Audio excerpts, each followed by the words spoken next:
Greetings, MacNNers. It's time once again for episode 49? Really? Ooh. Of the MacNN podcast.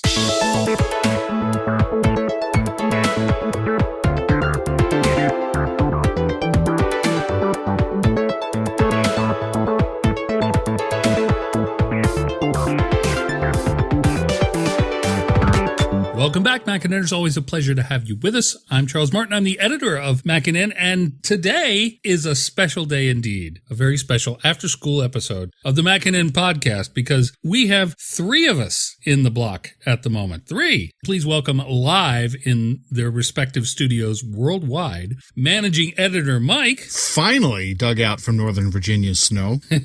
And best-selling tech author, William Gallagher. Thank you, best-selling tech author Charles Martin. It's nice to be on the proper show. Jeez, here we go. I'm usually over on one more thing. What's it like here with the adults? We have a lot to talk about this week, as usual. A lot of fun stuff, but we got to start off with, I guess, the worst news of the week. It wasn't really that bad. Apple made a ton more money? That's bad? To hear Wall Street tell it, Apple's first quarter 2016 report was a disaster. Right after it came out, the stock dropped like a rock. It actually rocketed back up on Friday. Who knows what is going on with this? It doesn't make any sense, but never mind. Wall Street never did. The thing about it is, Apple made more money than they made last year at Christmas, which is impressive considering the fact that last Christmas was the first Christmas there was a large screen iPhone available. So a lot of pent-up demand. It was also the first Christmas where the iPhone was immediately available in China. So lots of pent-up demand. And yet, Apple beat it this Christmas by $1.3 billion. But that's not as much as the analysts thought it would be, so it's bad, apparently. To me, this is mostly really great news, but there does seem to be some really bad news on the horizon. For the first time since the iPhone came out, Apple has advised investors that next quarter we'll see a drop in year-over-year sales. First time that's happened since 2007. You'd think they could catch one break, but no. This is terrible. To be fair, it's quite a significant drop. $61 billion last year, about $50 to $55 billion this year, it looks like, for the March quarter. And that's a lot. That's a big drop. But there were some interesting things in the quarterlies that we heard about on the conference call. One of them was that despite this bad news, margins were up a whole percentage point, which is very impressive, 40% margin. The average selling price of the phone went up. That's amazing. Also, Tim Cook said that in the December quarter, they saw the largest number of Android switchers, quote, by far, unquote, they had ever seen. That sounds fairly promising to me, actually. Also, there is one factor to keep in mind when you think about these figures. Not only are they impressive as they are, but they would have been hugely more impressive if there wasn't this dropping of foreign currency. Apple now makes 2/3, 66%. Of their sales come from overseas. And of course, overseas ain't doing so good against the ever-strengthening U.S. dollar, which is good for us, bad for them. And also there's some economic turbulence in places in the world, in particular Brazil, Russia, India, China, Japan. These are some of Apple's biggest markets. Oops. Oh, that's a problem. And so, as I believe it was Luca Mastri said during the conference call, if the currency had stayed the same as it was the quarter before, Apple would have made $80 billion, handily beating last year's sales and analyst expectations, and would have made another $5 billion in profit. Yeah, that's just an accounting trick, though, and I hate it when they do that. You still have to consider the effect of foreign currency exchange and all this. You still have to consider the effect of raw materials. I don't like the deferred income thing that Microsoft is doing. Just report what you made in the quarter. Well, yes, and it is a real-world thing, and that's why they gave you those numbers, and those are the numbers that count. The $80 billion is theoretical, but it does indicate that Apple's sales are actually healthy. It's just that after currency exchange, they look less healthy. Wall Street doesn't like Apple because Apple doesn't tell them what they're doing in advance. You talk about 2007. What happened in 2007? What did they announce in 2007? Besides the iPhone? No, that's it, right? I mean, they announced the iPhone in 2007. Probably updated a MacBook or something. Well, the MacBook Air, the first MacBook Air. There was Apple TV as well. Yeah, the Apple TV in 2007. Wall Street does not care for Apple because they don't know what they're doing. What, you mean Wall Street doesn't know what they're doing? What did I say? You said because they don't know what they're doing, possibly inferring that Apple doesn't know what they're doing. Oh, no, Apple knows what they're doing. It's just they don't tell Wall Street. Right. Wall Street has always had a problem when Apple has shifted markets. They had a problem when the Apple II line died. They had a problem when Steve came back. They had a problem when Steve left. They had a problem when Steve came back. They had a problem with they had a problem when he died. They had a problem with the iPad. They had a problem with the iPod. They had a problem with the iPhone. Wall Street will be Wall Street. Tim Cook doesn't really care, I don't think, and Apple doesn't really care. No, I don't think so either. But the thing is, though, I think it is valuable to see Tim Cook, to borrow a Bowie song title, under pressure. You know, this is the first quarter since he took over. And in fact, the first quarter really since he became a major player, which is before Steve left. This is the first quarter where he's had bad news to deliver. And how did he handle it? And, you know, how does he take it when the pundits question it? I have to answer pretty well. But they have $250 billion in the bank. I don't think he's losing any sleep over it. No, literally, Apple could sell 0 phones next quarter, none at all, and the company would still be unbelievably healthy. It would be alarming, of course, if that happened, but they've got a cushion to ride out on. In fact, they can't seem to get rid of this cushion, actually. Tim's been extremely aggressive in returning shareholder money and paying dividends and buying back stock and spending, and yet I can't get rid of this money. But of course, this is becoming an increasing problem, actually, because it's all located overseas. You know, William, what do you think about this? Because Charles and I, when the news comes out, we talk about it, what we think, what got missed, but you don't do that with us. What do you think? What did you take from this? I actually felt a bit guilty as a representative of the rest of the world. It's my currency that's pulling down Apple, and I'm on Wall Street's side. Actually, I'm convinced now I might actually go to Android next year. That's what I'm thinking. I struggle with the idea that Wall Street is dumb. I think I'm hoping Wall Street is thinking about things other than we are. I mean, they're looking at different things. They are looking to the future, and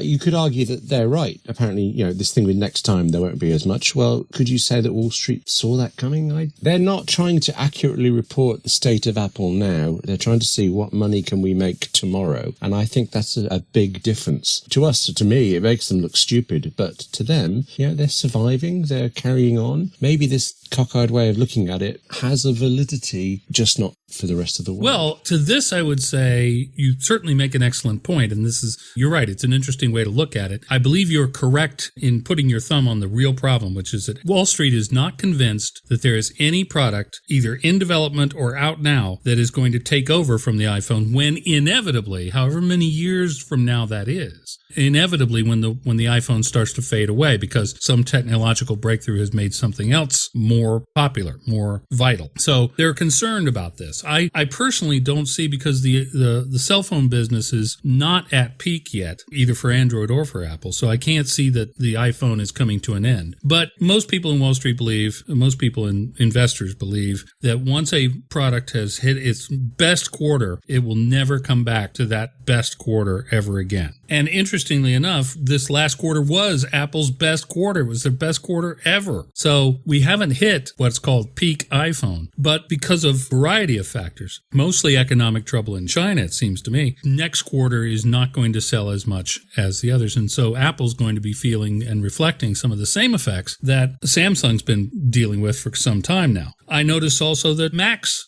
there weren't quite as many Macs sold this year as there were last year. 5.5 million Macs sold last Christmas, 5.3 million this Christmas. That's hardly anything to cry about, but it does reflect that overall trend of not buying as much stuff that is going on, particularly in the PC market. No, it reflects the move to mobile. It reflects the move to tablets and iPhones, frankly. It's got nothing to do, well, technically everything has to do with the weakening PC market, but yeah, it just proves that the Mac is subject to the same pressures that Apple is putting on the world with the iPad.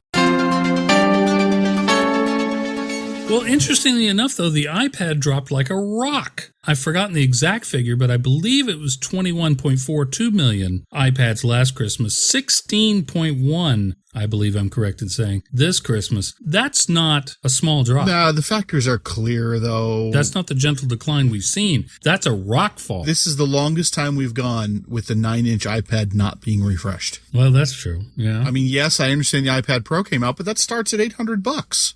This is the thing that Tim Cook is always very confident about the iPad because it's, the trend is good and people are going to replace them less often, but they're going to replace them. This time, didn't he apparently just skip over that completely? How long are we going to wait for the iPad refresh cycle to happen? Well, we were going to get into this a little later, but I'll just mention that the latest rumor is that we will get the 9-inch iPad being refreshed in the spring. Yeah, I think so too. Oh, no, sorry, I phrased that poorly. I don't mean when we'll get a new iPad. I mean, if people are not buying new iPads because their iPads last a long time, how long is that long time? It took 3 years, 3 months and 30 days for me to give up my original iPad and go to an iPad Air. Is that typical? In which case, when does those 3 years and 3 months on average end for most people? When will most people start buying again like they do new phones? I went 1.4 to Pro. Yes, I went 1 to 4 to iPad Air 2, so basically the same thing. But we are not typical people, so none of us. We're all geeky, nerdy writers. So you know what? I don't know. I think that we are probably right on that upgrade cycle. There are not a lot of iPad 1s and 2s. And there's tons of iPad 2s. No, there's not. Yes. Not compared to 3s and 4s. Every generation has had an escalation over the previous. And iPad 2 is going to get dropped off the iOS support. Definitely. There are going to be things that are going to force people onto new iPads. Less than you think, though. Well, yeah, I agree. I mean, the iPad 1, I'm still telling people to get an iPad 1 for $50 from somebody. Yes. Rather than get an Android tablet. Yeah. My mom is using an iPad 1, and I don't think she's 83. Sorry, she's 85. I forgot. She doesn't fully understand why anybody would want a different one. She really likes it. She's seen my iPad Pro. She thinks that's big. And that's it. Last night I loaned her my phone for something. She was really impressed with the iPhone 6. But with iPads, it's like she doesn't register that it's a device. It's like, it's an appliance. This is how you use the internet. Appliance, that's the phrase. Yes. It's a toaster. It's a refrigerator. It's a toaster. And we talked about this in the polling, and it continues. And I understand that I keep beating on this drum, but you just have to look at what Apple sold this quarter to get that conclusion. Mac sales, yes, they're better than PCs as a whole. Yes, they're gaining on market share. How many times more iOS devices? 20 times more iOS devices than Macs? Yeah, that tells the whole story. This is the company. You wanted your mini tower with PCI, you're never going to get it. And this is why. Yeah. Well, unless you can attach a PCI bridge board to the outside of your Italian trash can Mac Pro. Well, that's what Thunderbolt is for. Particularly Thunderbolt 3, that'll be awesome. But never mind that at the moment. It seems to me like, talking with some of the people that I work with who admittedly are older than me, but it seems to me like the iPad refresh cycle is about the same as the Mac. So 5 years. A little shorter, I think. I'm thinking 2 to 3. Just based on what I've been seeing, I think 2 to 3. Yeah. Well, I know I certainly feel like replacing it every 2 or 3 years, but I'm atypical, and I wonder if I'm not projecting, the nerd perspective on this. The nerd perspective is when is 2 generations. Right. Well. Right. I mean, that's the same thing on the phone. So 2 to 3. Yeah. So that's about 2 to 3 years, really. Mm-hmm. So yeah, you're right. It's the iPad from our perspective is more like a phone. Every couple of years you change it out. You're right. The iPad is longer than the phone because you don't put your iPad in your pocket and get crunched around on the metro or take mass transportation or any of the number of insults a phone will take on day-to-day life. Well, also I seem, again, talking with the Mac user group that we're in and other people like that who I run into who have iPads, it seems like it's used very casually, even more lighter duty than a lot of people's home PCs, where they just go on Facebook, play a few card games, chat and socialize, maybe do some office work, but that's about it. It's those 4 areas, none of which are particularly demanding. So the iPad has until the OS goes obsolete, has really no reason to be replaced, at least in a hurry. William, you do writer seminars. What are you seeing on the floor? Curiously, I'm actually seeing an awful lot of paper. I'm astonished how much. Maybe that just speaks to the type of writers I've got where they're obsessed with pens and things. I'm not seeing very many iPads, but I'm not seeing very many Android devices either. Occasionally I do a technology one, and I'll because you need to know this, I will check how many PCs and Mac users, how many Android ones, and it's still majority PCs, majority Android. But by the time I've shut up, they tend to want to change their mind. Yay! So that's you doing that. Okay. Yeah. Nothing Apple's doing, just you. Outstanding. Yeah, that's it. Mike and I both address user groups, and in user groups, at least over here on the West Coast, I see a sea of iPads. The joke in our group is that we're going to have to change the name from a mug to an iUG because it's all iOS devices now. When we do presentations, people pull out their iPads, they pull out their iPhones, and one or two people will pull out a MacBook Air. I would drop my microphone if it wasn't on my desk. This is the drum I have been beating. Yep, I know. There it is. So, I still think the future, I agree with Tim Cook. I think the future is bright for iPads because it's just going to take way longer than Apple would prefer for people to realize, although the seniors have really picked up on this, is that the iPad is all the computer most people need. Yeah, I agree. Especially how they're using it. There's the monolithic PC sitting in the corner has gone the way of the monolithic CRT sitting in the entertainment center in the living room. Yeah, exactly. And I think the iPad will become an incredibly popular device besides in business where it already is. I think it will catch on as the coffee table computer. You're sitting there on the couch, you're watching TV, commercials come on. I can answer some email. I could play a short game. I could do a little something. I could be productive. Well, famously, the Newsweek reviewer for the original MacBook Air lost his. It was thrown out in a pile of magazines that was on the coffee table because that's how he was using his MacBook Air. And this is in 2007. Think back to 2007. There was your inch-thick MacBook. There was your 3/4 inch thick MacBook Pro. Maybe you had an iPhone, but compared to today's iPhones, the thing was this brick. Yeah. So something like the MacBook Air, even in its infant form, thin and svelte and light, is a revolution in what the PC industry had expected up to that time. So this is what Apple wants. This is how they want computing to be, and it's how they've wanted computing to be for 9 years. Yeah. I will say this. I'm starting to see more Surface. I don't know if they're Surface 3s or Surface Pros because you can't really just tell at a glance. But I'm starting to see more Surfaces out there, and I kind of like this. I hate to admit. I wouldn't buy one because the kickstand is only one angle, and that is not cool with me. But they are pretty neat devices. There's some argument to be made, and several PC sites have been making the argument that the iPad Pro is actually a better deal than a Surface Pro.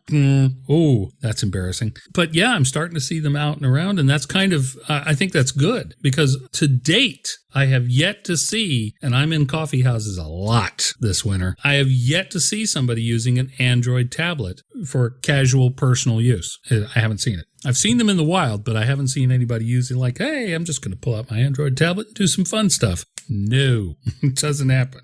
I have.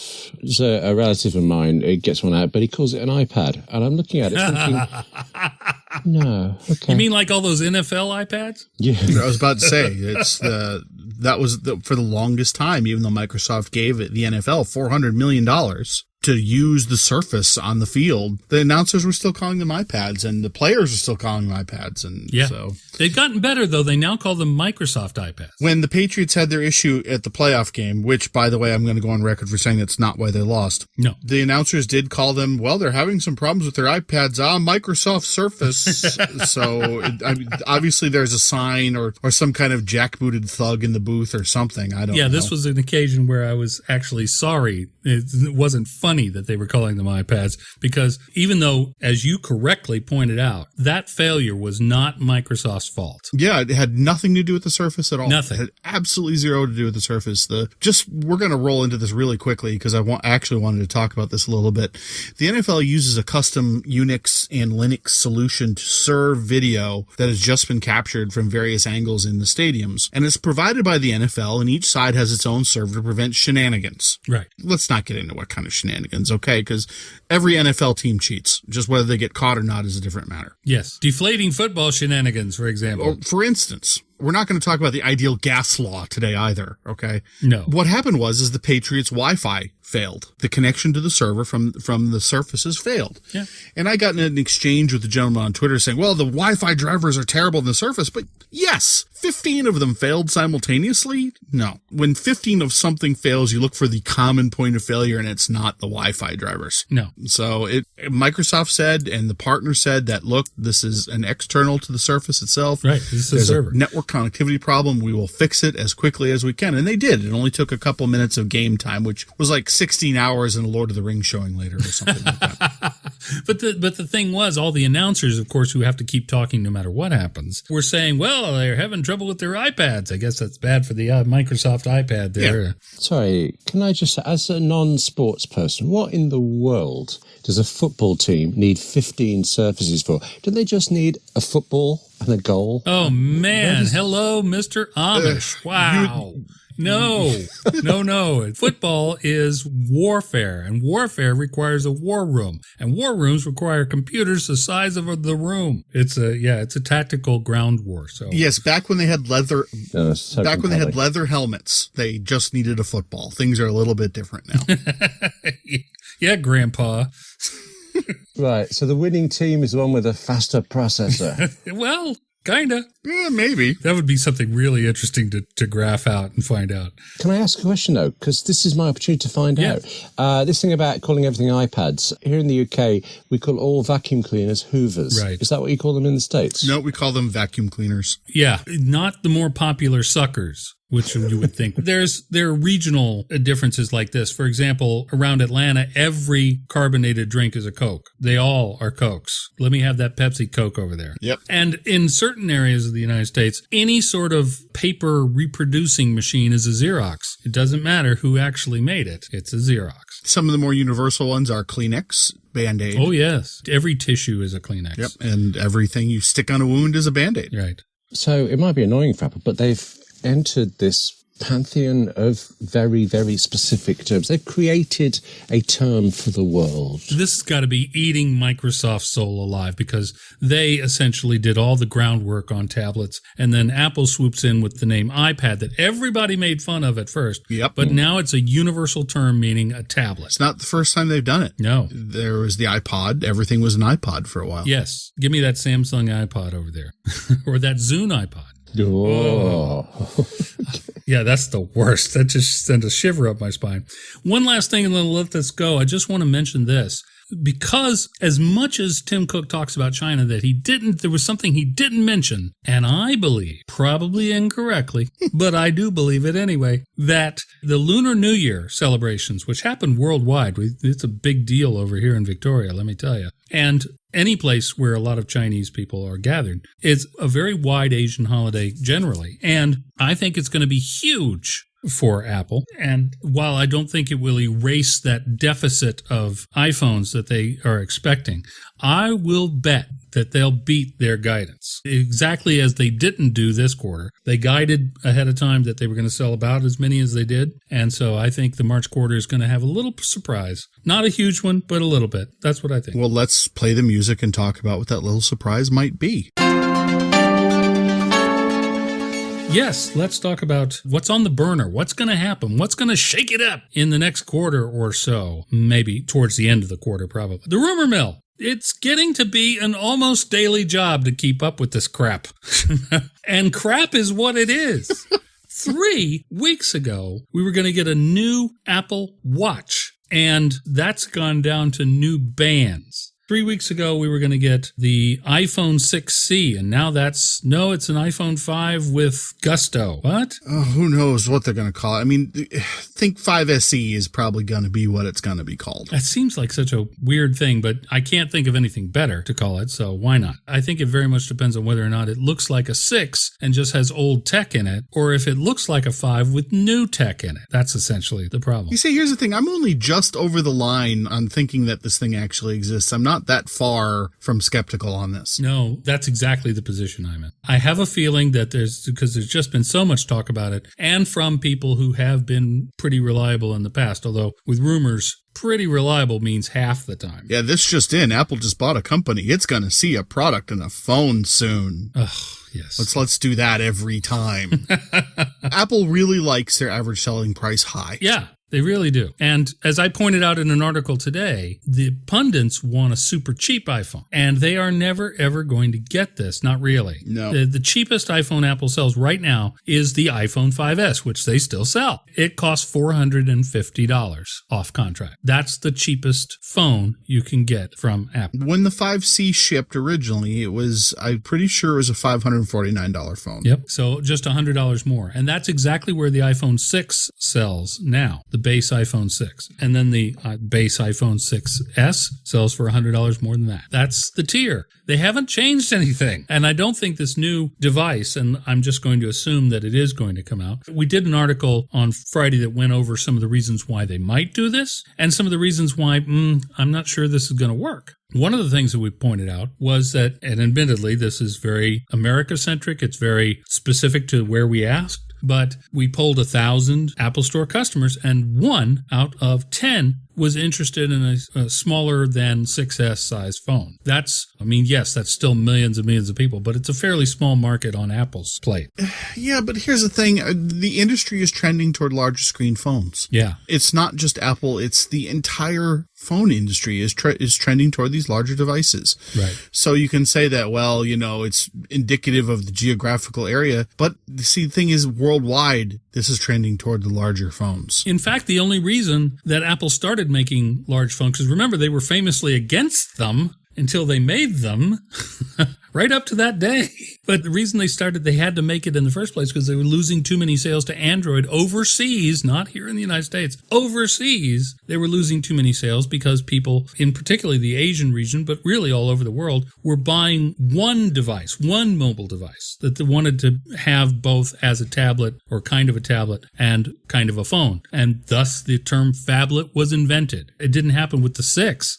It happened long before, and Apple was responding to that. William, you have a 6 Plus? No, I just have a 6, actually, and I didn't want You have it. a 6. I would have stayed with my iPhone 5 if my iPhone 5 hadn't dramatically died. Part of the reason I didn't want it was I knew at the time the 6S was probably 5 weeks away, but I had to buy a phone. I didn't want the larger size. I wanted the thinness. I wanted all the nice features, but I was reluctant. And now, actually, I adore the size of it, and I have found myself noticing how nice the 6S Plus looks. I'm not coveting yet. But I, like you, I got a 6S rather than a 6S Plus. And my concern more than anything else was, am I going to drop this thing? And when I held the 6 and the 6 Plus in my hands, I was like, yes, I will be dropping this. So I'm going to get a case for it. And I think I'm just going to go with the Goldilocks solution, which is the one in the middle, the 6S. So that I did.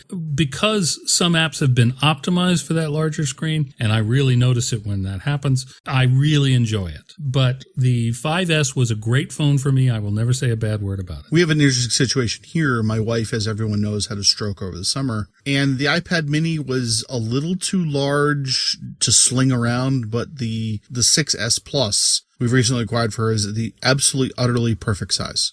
Well, that's excellent for her. I'm glad. So the iPad Pro, I expected, given her vision cut, was going to be used more, but it's physically too large. Right. It is something that she actually has to turn her head to view the entire screen, and that kind of defeats the purpose of the device. So I was a little disappointed in that physical reality of the iPad Pro in our situation. That's not the case for everybody. I mean, my children covet that thing like nothing else, and I just don't let them touch it. They have old iPad minis that they've been thrashing for a long time. Excellent. But it's interesting that specific screen size is like, oh, well, this is ideal. And that's her everyday go-to device for absolutely everything at this point. She has an iPad Air she can use. She doesn't. That's interesting. And one of our readers brought up a point that I thought was so good that I almost sat down and rewrote the article that he was reacting to. He, possibly she, but I think it's a he, said that the smaller iPhone size might be a great appeal to not not children, but, kids and teenagers, tweens, all that sort of age range. Because let's face it, whether us old fogies think they should have it or not, they do. All of them do. From about third grade on, if not earlier. And the thing is, I don't think they want the smaller screen size, regardless of the size of their hands. I think I think that they're gaming devices, they're video devices, they're well, true. And no matter what, that's going to be watching your pirated copy of Star Wars Episode 7 is going to be better on a larger phone screen than on a 4.5-inch screen. Yeah, but the kid isn't buying it. So the mom and dad may decide that a $450 phone is an easier expense to swallow than a $650 phone. Ah, yes, but the factor you're missing on that is the AT&T Next and the other sorted acquisition program. Yes. It's like, well, you can get this for $19, or you get a slightly bigger screen size for $22.50, or you can get more memory for $20. It's only a couple of dollars a month difference between each individual configuration. Right. It's the McDonald's upsell all over again. Oh, right. Man. It's, you want the... Don't forget, there's going to be the wheedling factor. Every teenager in America going, I've got to have a big screen for OmniFocus. No? And because all my friends have one. Exactly. Yes, but I'm thinking younger down the chain. 8 years old, 9 years old. Well, younger down the chain will get the iPhone 4S. Yeah. And Tim Cook actually spoke about this in the quarterlies. He said that what happens is people get new devices and they hand down their old devices. Right. He also mentioned, and we talked about this behind the scenes a little bit, that how only 40% have gone to an iPhone 6 family phone. Right. But I think that's got more to do with hand-me-down devices keeping that 60% populated and less people saying, well, I'm sticking with this because I like how it fits my hand. Yeah. There is a segment. I don't want to make fun of it. There is a segment of people that feel that way. My wife was one of them until she saw the rose gold 6S, and then she was like, ooh. And my experience has been that people who look at a 6S and think it's too big, they may still feel that way if they hold it for a little while. But if you give it to them for a weekend, by the end of the weekend, you will not get it back. William, what do you see? I keep asking you because you're like the most social one of all of us here. When you're out and about, when you're on the train, what are you seeing for phones? Good point. I am seeing a lot of iPhones on trains and travel. Enough that I have noticed it's mostly Apple. On the route between Birmingham, where I live, and London, iPhones. That's the thing I most travel with. And it does tend to be the Plus. Actually, I was sitting opposite a woman and I had to actually ask her, is that a Plus or not? There was just something she got out of a bag. I honestly couldn't tell from a distance. And she raved about the battery life first for it. That's been my experience with the Plus owners I know. They're like, I don't charge this thing every day. I charge it every 2 or 3 days. Right. And I use it all the time. So they're very impressed with it. What I found funny about your comment is that it's hard to tell from a distance whether an iPhone 6S is a 6S or a 6S Plus from a distance. That was the entire basis of that ridiculous video that we saw last week, where somebody was holding what was very obviously an iPhone 6S in their hand, or maybe a 6, but it was an iPhone 6 in their hand. They just had really big hands. Yeah. So it's, as I said at the time, if you give Peter Mayhew, who plays Chewbacca, an iPhone 6S, it will look like an iPhone 4. On the DC Metro,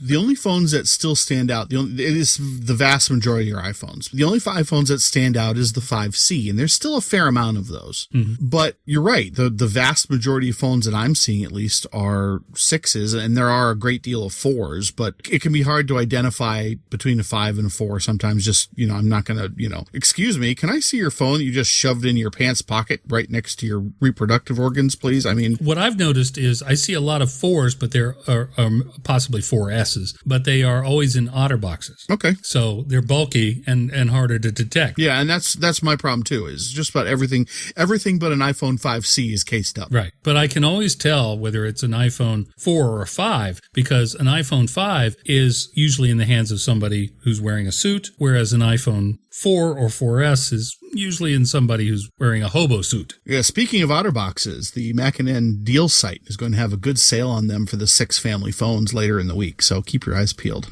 Yeah. Oh, nice. Excellent. The first case that my wife has indicated that she would be very interested in has been an OtterBox. So I'm waiting for that sale very patiently. Our sales posts are the death of me. They really I know. They're very hard work, you guys, but we do them because we love you. All right. So Mike doesn't like you very much, but we love you. Oh, no, I do love you. You guys are great. But the deals posts, I'm just tallying up in my head since we started the app deals posts, the nighttime app deals posts. I think I've spent $30 on apps. Let's jump over to that. I want to talk about a few new things that we're running, and then we're going to talk to William extensively about some of his stuff. Oh, yeah, we got to do that. So bear with us, William. Why do I feel like I'm in trouble when you put it like that? We're going to talk to William. We have a very firm talk with William. Okay. He's not living up to his potential. Flashback to school there. I need a cup of tea. So, in fact, actually, you're involved in this. So let's get the music. New stuff from MacNN. My God, we have a lot of new stuff from MacNN right now. It's the golden age of MacNN. I'm telling you right now, our 20th anniversary, and we're busier than ever. We're doing more interesting stuff than ever. I think we're doing more original content than ever. I think we're doing more original content than just about any of the other Mac sites. Well, there's some of them that are giving us a good run for the money, I'll be fair, but yeah, I think you're right. I think we're leaps and bounds ahead. Let me start off with one that William has been doing that if you're not reading it, you're missing out. It's called Apple History. It's a weekly feature that we talk about what happened in Apple history for that given week. Right in January happens to have been a very interesting month to get started on. And then on Friday, we just did an article summarizing the month. So you don't even have to go back and read all 4 of those weeks. You can just read this summary of January in Apple history. And it turns out hugely fascinating, not just for the big obvious things, like those of you who remember, the iPhone was originally announced in January. The Mac was originally famously announced in January, and other stuff was originally announced in January. So sure, we got to all that, but what's been really great about William's column has been the little tidbits that he's dug up that everybody's forgotten about. William, if you could tell them a little bit about Mike Marcula's, I hope I'm pronouncing his name correctly, manifesto on what Apple was all about that was written right after as they were getting incorporated. I'm so glad you said his name because I've read that name over the years a lot. I mean, not as much as Wozniak and Jobs, but I read it a lot. And I really don't know how to pronounce it at all. But considering I think he's comparatively forgotten. I figure it rhymes with Dracula. That's going to stick in my mind there. Mike Marcula. Right. Count Marcula. Okay. One Apple computer.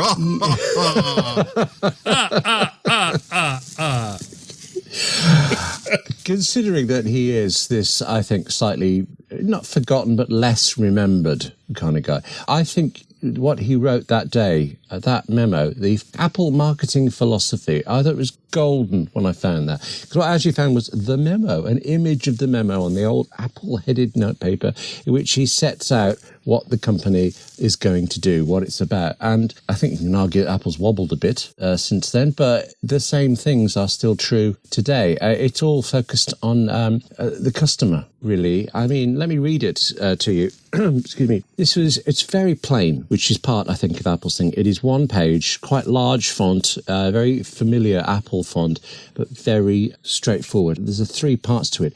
Empathy, I think, is the most important. We will truly understand their needs better than any other company. They will understand their customers better than anyone. Then there's focus. We must eliminate all of the unimportant opportunities, which fits this thing Steve Jobs was always saying, isn't it, that it's what you say no to that matters. Mm-hmm. And then quite a large one about judging the book by its cover. We may have the best product, the highest quality, the most useful software, etc.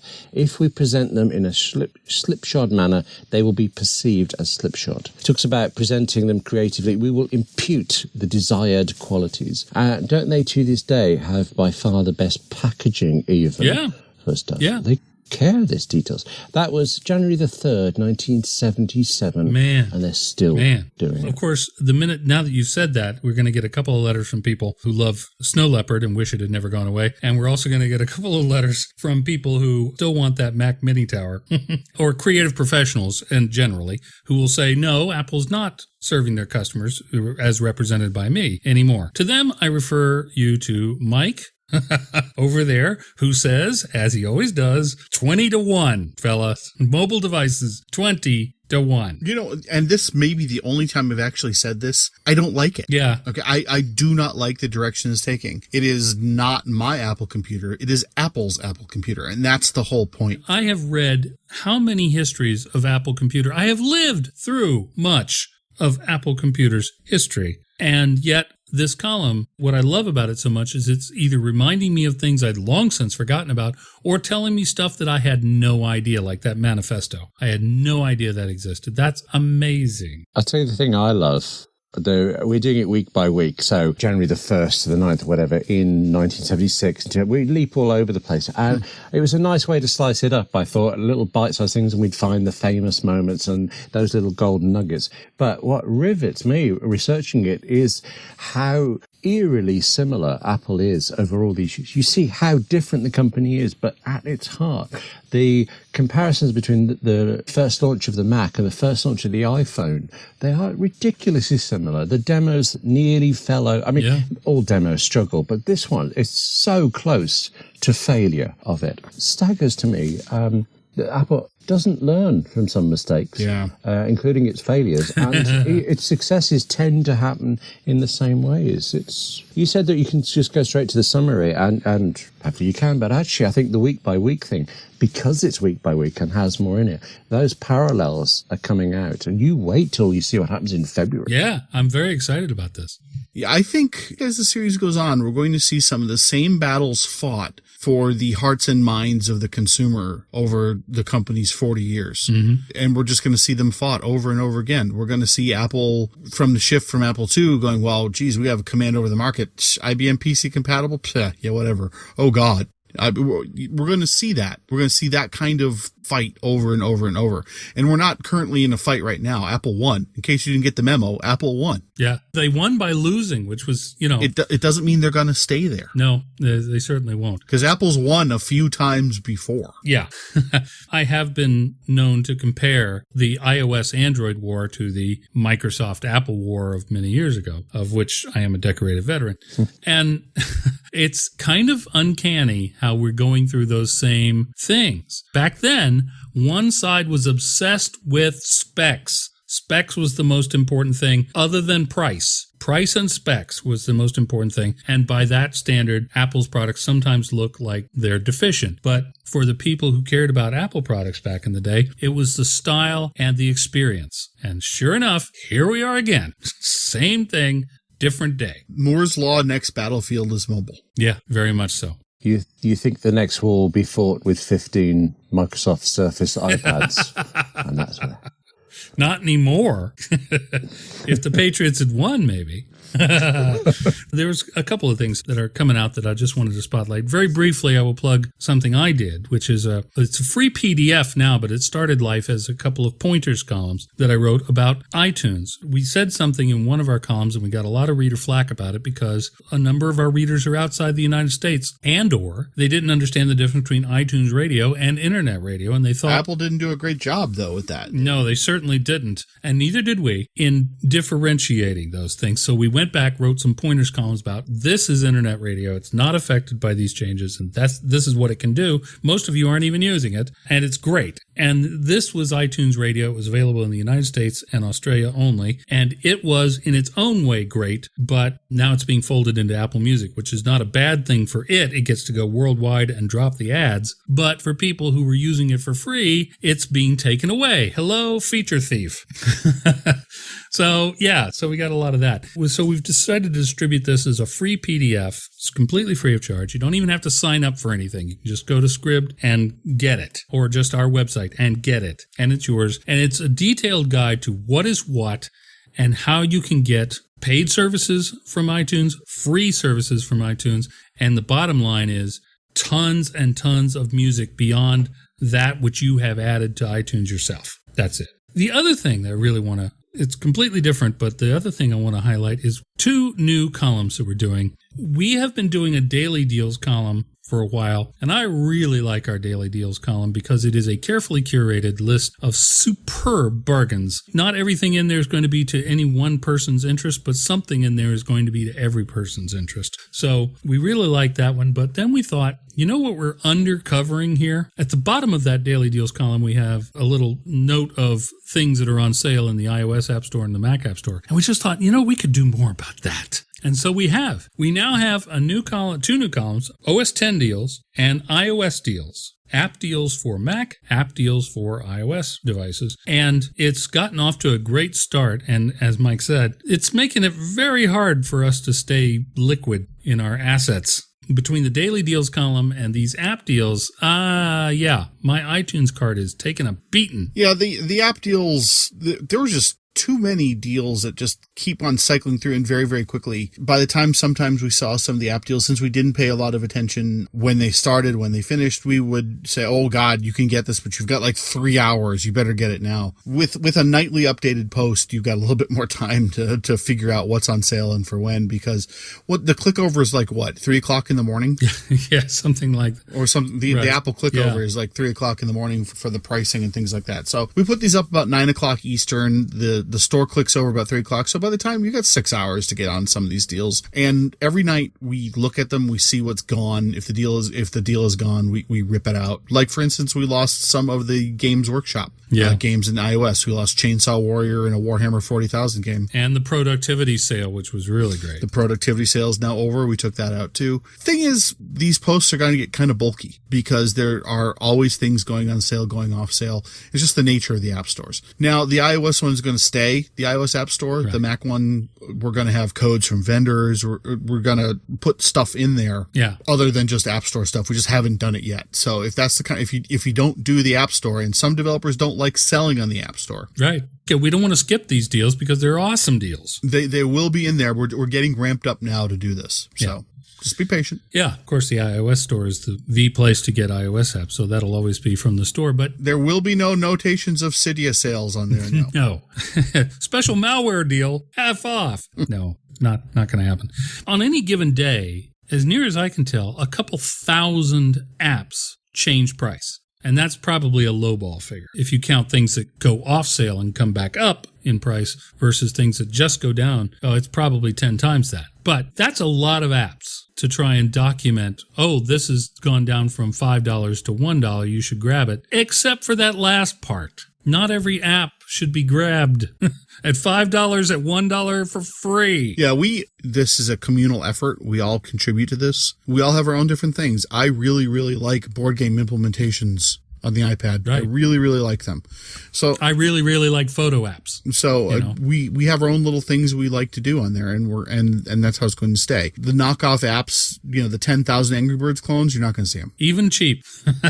We're still not going to see them. What we're trying to do is give you a very curated list of things that we know are good, that are very highly rated, because we can't play everything. So what we're going for there is a list of good quality apps that have dropped in price and are worth the money. That's Tell you what, though, Amber's trying. Yeah, I know. She's trying to play everything. She is attempting to play everything.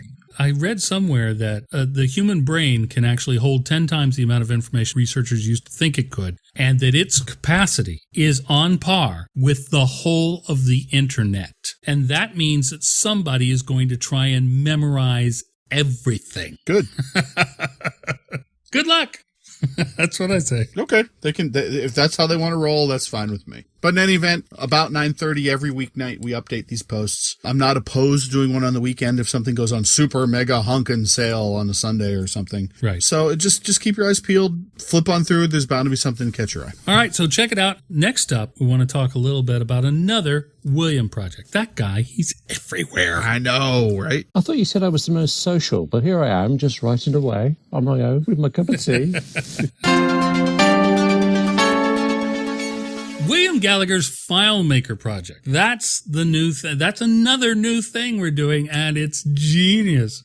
I love it because I am a FileMaker user myself, not a regular one, but I have used it frequently over the last 20 years. I have developer friends who professionally use FileMaker to develop custom applications, and I wrote the review, the MacNN review of FileMaker 13 it was. Of course, I don't know what version we're up to now, but in any event, William Gallagher is taking FileMaker and breaking it down so that anyone can understand it. And I think this is genius. This is exactly the thing that FileMaker has never done that they really should have done. William, tell us a little bit about exactly how you are going about this, and although you are creating one specific kind of database for yourself, how you're making it universal for everybody. Well, it is now, it's Filemaker Pro 14 now. They've actually held on to that for a little while. So yeah, I'm expecting 15 any hour. As soon as now. you finish this series, I'm sure. Yes. Yeah, I just believe that the way to learn something is to have a specific project to do. And I actually did have a specific project. I've used FileMaker for about 10 years or so on various things. Not very much, but in depth when I use it.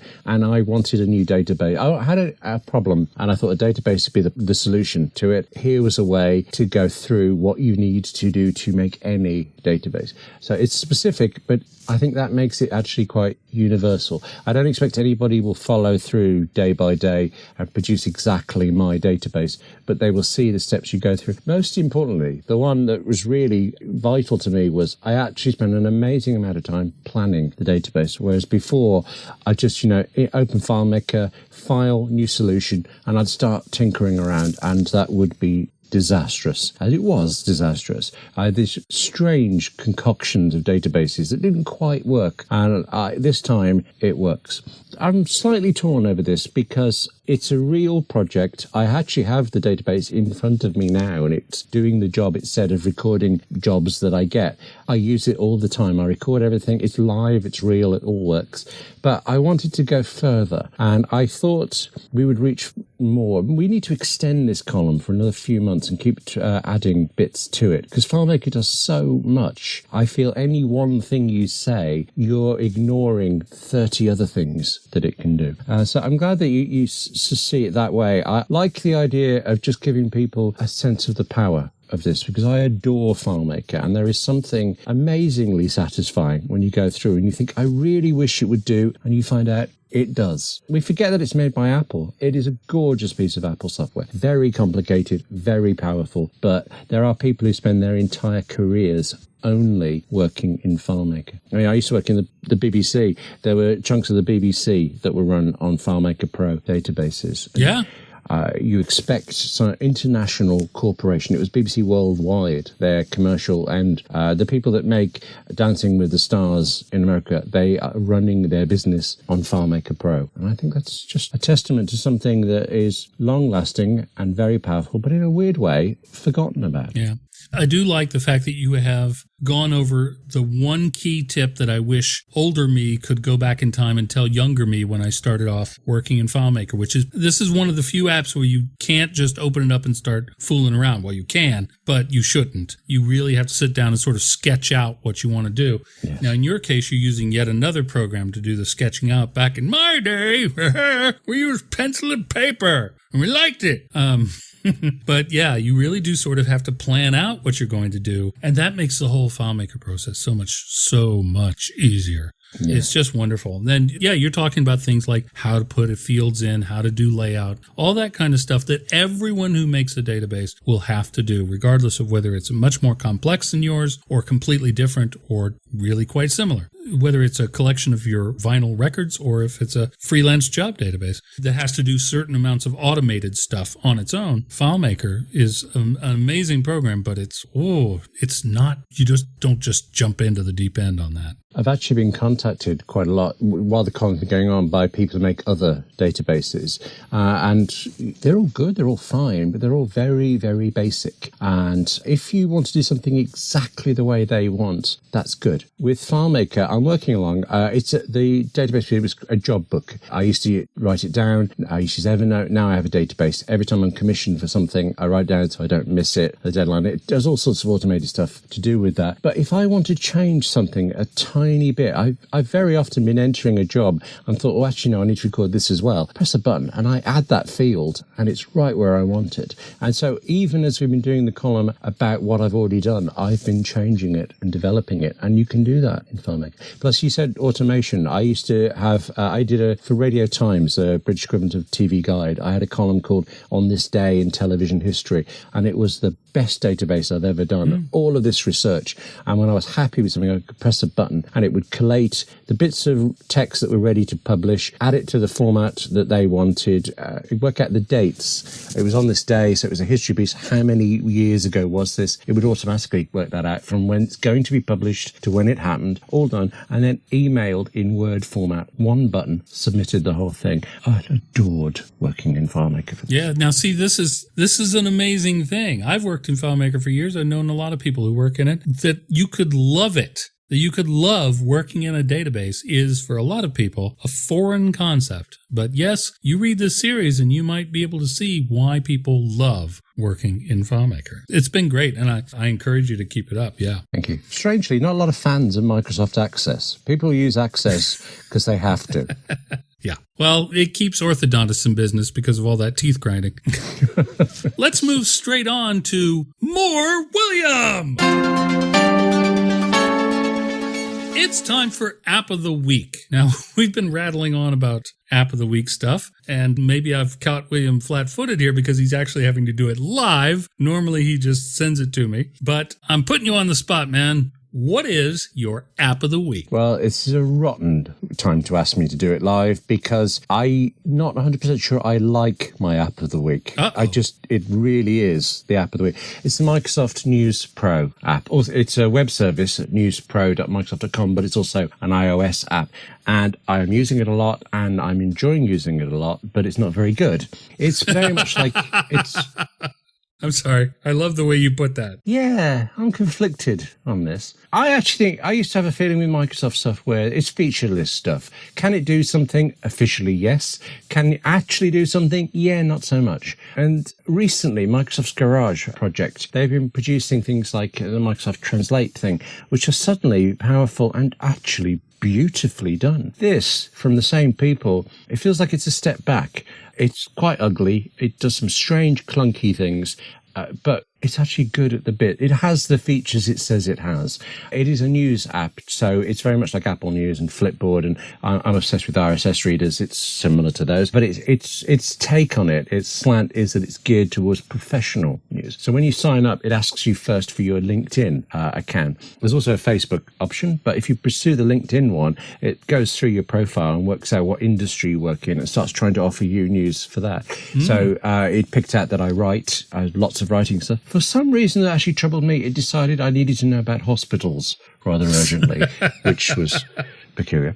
But things like you can then go through and you can specify, I want news from MacNN. You can go through and say, I want news on the retail industry or sports or something. And usual thing of selecting things. And that is really strangely ugly. You go into this thing and it has little tiny squares of photographs, small enough that you can't quite read what that category is, but big enough that it actually takes a massive amount of room when you're trying to scroll through. Pick an area, go into it, and there are all these things that you can tick to select, but they're already ticked.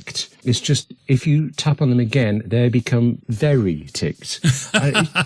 By the way, for you Americans, we're not talking about angry, as in ticked off. We're talking about checked, as in checkbox. Oh, I see. Oh, interesting. Divided by a common language. Yep. When I picked MacNN.com, I actually actively said none of these categories. I'm sure MacNN was in technology, but let's go straight to it.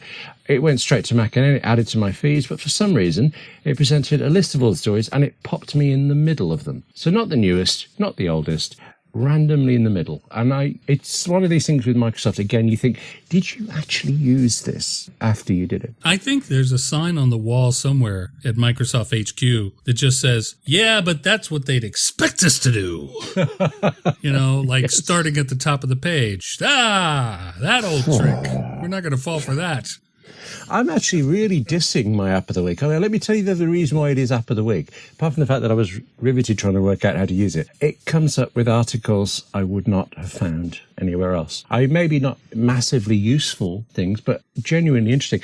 Oddly, I ended up reading stuff about retail history, and it's such an interesting topic. My kettle was boiling. I was reading away. I just had a very good time with it. And so, whereas I don't tend to use Apple News very much for some reason, I stick with RSS. I have gone back to News Pro from Microsoft quite a lot this week. Actually, thinking about it, having said that to you right now, I realise this moment, what I'll probably do is find those sites that it comes, and I'll add those to my RSS feed for it. But for dipping in, it's a good service. William, you don't have to lie about this. We understand the Microsoft people are in your home pointing a gun at you.